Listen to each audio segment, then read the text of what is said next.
kana sa House of Representatives. Na ang preliminary investigation will be conducted by the members of the House.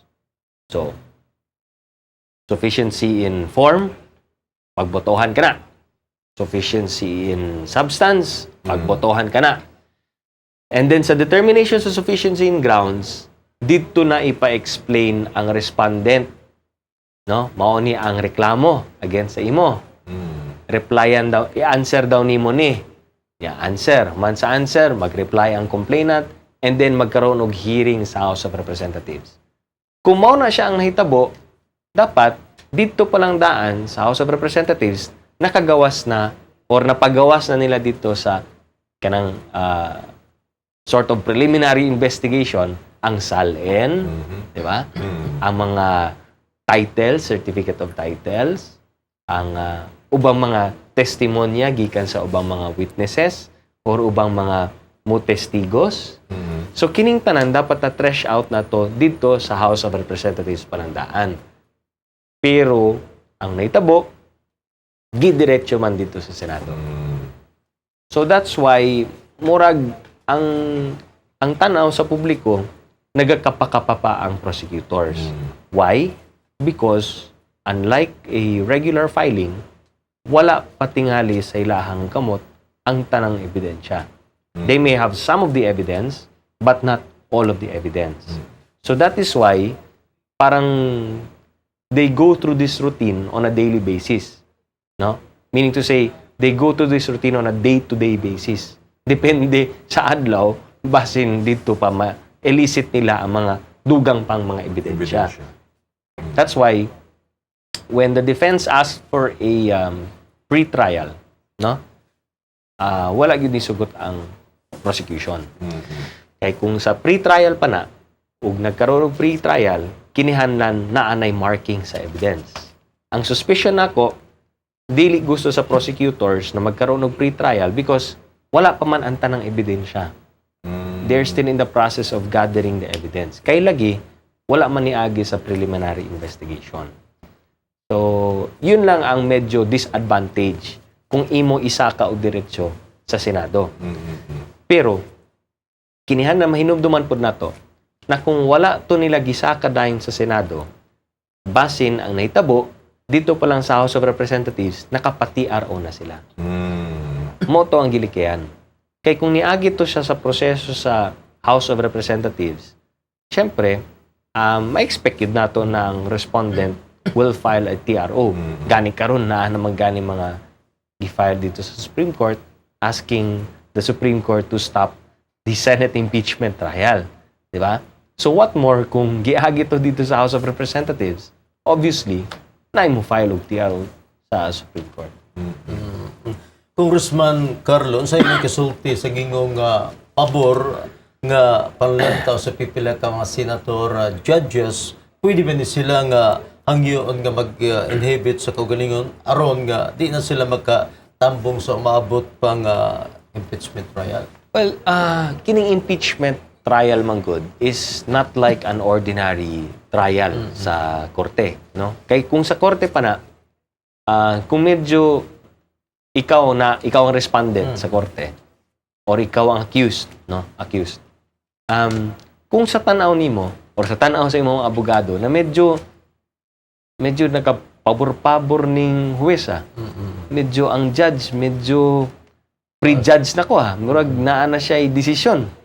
Bisan samtang nagadaga ng trial, wala pa ko nakapresentar sa akong ebidensya, murag medyo na bias ang judge. Pwede ka mag-file og motion for inhibition. And usually, ang practice, kung gipile ni mag-motion for inhibition ang judge, para magpabilin na unbiased ang judge or walay taint of bias or prejudice ang judge, usually, ang judge, pag pinailan mo ng motion for inhibition, mag-inhibit yun na. Kaya pag inhibit niya, sige, raffle. I-raffle na po na para mahatag sa laing huwes, laing judge. Yan ang regular. Pero diri sa impeachment court, wala may motion for inhibition. Wala na sa balaod, wala na sa rules sa impeachment. No? And secondly, kung mag-inhibit ang usak ka senator, di ba? Because of partiality or perceived partiality or bias, if you can have one inhibit, pwede ka mag-inhibit ng maramihan. So, pwede nimong filean og inhibition practically all the judges, senators. So, wala na yung mabilin dito. Di ba? Kay, mo file kag inhibition, ay mong kontra, mo file po motion for inhibition, mahutdan tag mga judges ani, mabilin na dito si Enrile. So, lisod pud kaayo. So, in fact, ang calls for inhibition for a senator judge will only depend on himself or herself. It will be personally up to that senator kung gusto siyang mag-inhibit. It will be a personal decision on his part kung gusto siya mag-inhibit. But there really are no rules provided for a motion for inhibition. Unlike in the rules of court, you can file for a motion for inhibition. In the impeachment rules, walay ihunana eh. So, na to sa senator judge. And in practice, sa korte, kung mag-file kag motion for inhibition against a judge, for instance, kunya wala mag-inhibit ang judge, pwede nimo siya filean og administrative or ethical case dito sa Supreme Court. And then if the Supreme Court sees na dapat nag-inhibit ang judge niya, wala mag-inhibit ang judge, pwedeng disiplinahin ng Supreme Court yan. Diri sa impeachment court, ipa-inhibit nimo ang usa ka senator, nya dili siya gusto mag-inhibit, unsay recourse nimo? Wala kay recourse. Ang recourse na lang yan sa re-election sa senator. Kung ang sambayan ng Pilipino nakita nila na bias gyud ning senator judge, and then walay delikadesa tungod kay wala siya nag-inhibit, then dito na lang siya balusan sa iyang re-election. Hindi siya maka-file dito sa Supreme Court. Wala. Wala kita. Well, karon ginaingon sa defense counsels that they are thinking about it as grounds for grave abuse of discretion. Filean daw nila. They're still thinking about it. Pero para kanako, kung filean nimo grave abuse of discretion, I don't think it will fly. Number one, it's very hard to prove na nagkaroon ng grave abuse of discretion ang usa ka senator judge tungod lamang kay wala siya misugot na mag-inhibit siya. I don't think that's grave abuse of discretion. Congressman Carlo, sa imong nga tan-aw kanus ka mulungtad kay impeachment trial. With the way it's going, murag taas-taas pa ni, Zalz. Taas-taas pa ni. Kay 4 days na gud ta.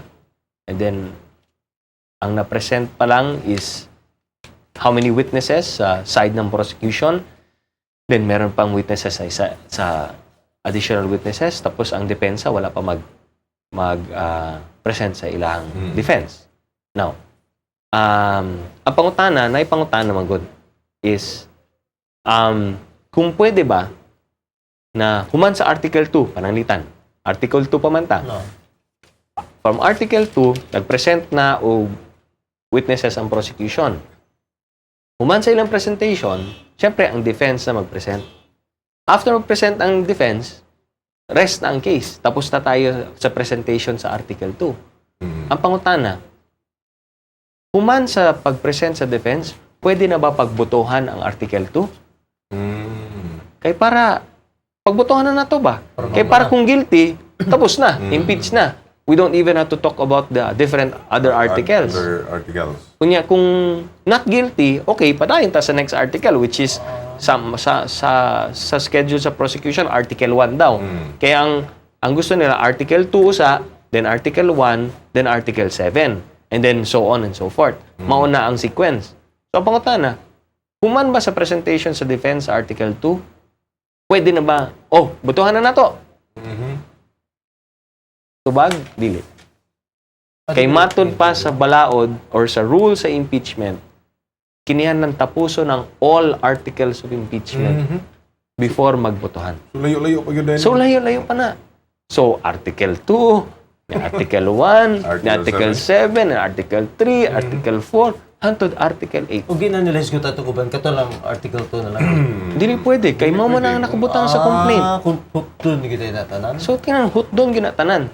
So kung inyong tanawon ni 4 days, wala pa matapos ang prosecution, kanon sa pa matapos na, so siguro, ma-measure na to na how many days natapos ang prosecution sa Article 2. Wala pa takabalo. And how many days before natapos ang defense sa Article 2? How many days before natapos ang whole presentation sa Article 2 before tani ato sa Article 1? Kung mao na siya ang basehan na nato, then i-compute nato times 8. So, dugay-dugay. Mao nang naay mga pressure karon kang Chief Justice Corona na mag graceful exit na lang daw, mo resign na lang siya kay para dili madrag ang Senado, dili madrag ang House of Representatives, makapadayon ta sa atong trabaho, as we can go on with our daily life. Gina-pressure siya mag-resign karon because with the way things are going, basig abtan pa nato. Basig moabot pa nig 2013 election. Oh, posible. Posible. Because on March mag-break ang Congress. And habang nag-break ang Congress, ano mangyari sa impeachment? Break sa ang impeachment. Balik na pud mi karong May. Balik na po ng impeachment, pero break na po ng June. Then, balik na po ng July. Then, break na po ng October. So, medyo basig. Abot pa ng May 2013. Pero gusto po siguro sa mga senador na magpadayon kita kay at least libre na. Libre. Ambot lang. Ambot lang. Pero, Masal, naihungihong manggod nga kung mo exit si Corona, mo resign siya, ang iyang gikadlokan manggod, basig mo abot sa punto na po nga, katong itudlo na po nga may mo Chief Justice, inikabot sa panahon, i-impeach na po mo. There's also one pending impeachment case against another justice, si Justice Marian del Castillo, na wala pa ma-finalize sa Committee on Justice. So, we also don't know. Basing isabay po to. We don't know. Kung decision nun sa House na i-impeach po si Justice Marian del Castillo, magsabay sila dito sa Senado. That's a totally separate impeachment complaint altogether. So that will be a totally separate impeachment proceedings altogether. Kanang istoryahan, magsige na lang tag-impeach.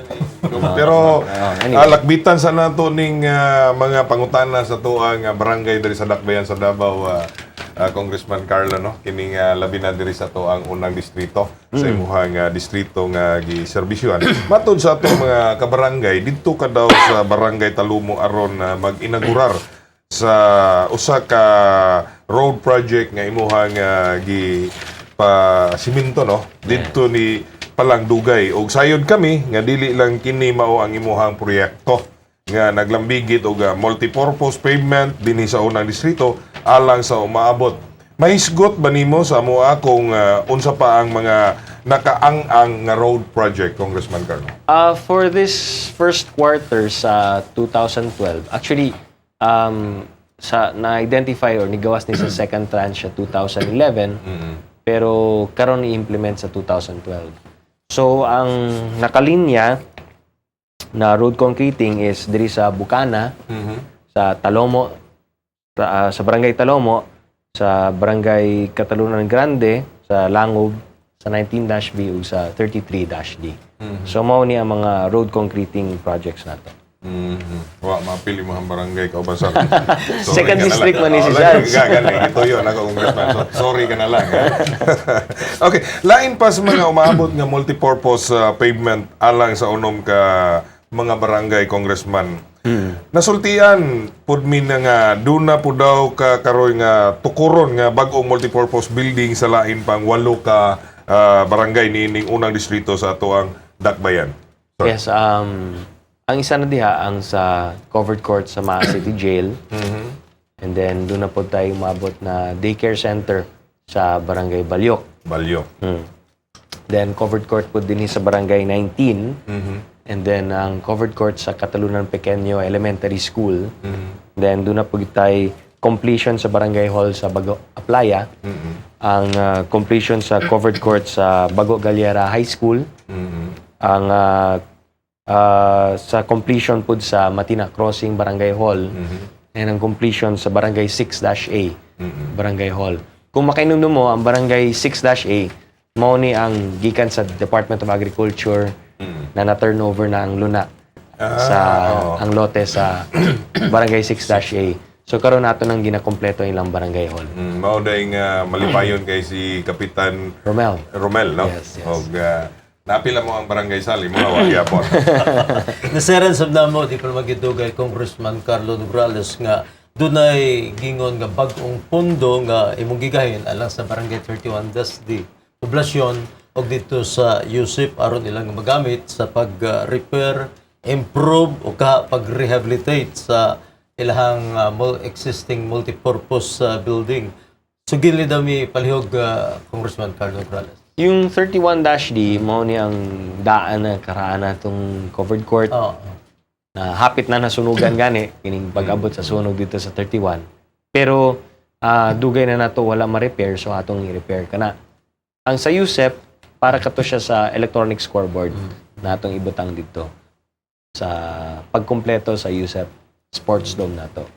So sa sports dome nato sa USEP na natay budget para sa flooring, sa wooden flooring, nanata para sa goals, nanata para sa additional bleachers, sa repainting, sa interior and exterior, and completion na gyud sa tanan. So by April, hopefully, magamit na. Magamit na sa graduating class sa 2012. Nagbalampuson sab ang imong guitar making proyekto sa mga kabarangay diri sa First District kundi napahimuslan gyud ni sa usab sa barangay Matina Pangit di pa man gidugay. Base sa among nakita sa imong Facebook page. Dunay daghan ang gusto nga makatagamtamba sa maong proyekto Congressman Carlo Nograles pananglitan dito sa Maas City Jail o sa lain pa mga barangay diri sa First District niya Tundakmen sa Davao. Ang imong tubag Congressman. Yung guitar making, nagsugod ka na siya sa mga request sa mga kapilya. Nagpangay sila mga gitara. So, sa una, naghahatag may gitara nga libre. Pero nakita na mo na imbis mas maayo tingali na, imbis maghatag tag libreng gitara, tudluan na itong mga kabataan, maghimo gitara. And then, katong gitara na matapos nila, mahimo nila, atong i-turnover sa kapilya. So, usually, yung mga youth sa kapilya, mao ni ang ginatudluan nato pag himo sa gitara. So, naidaghang mga request and kinatubag man pud nato. Sa Maas City Jail natay bagong project diya. Of course, ginaagi mo gud nato na sa warden ho kung unsay pwede.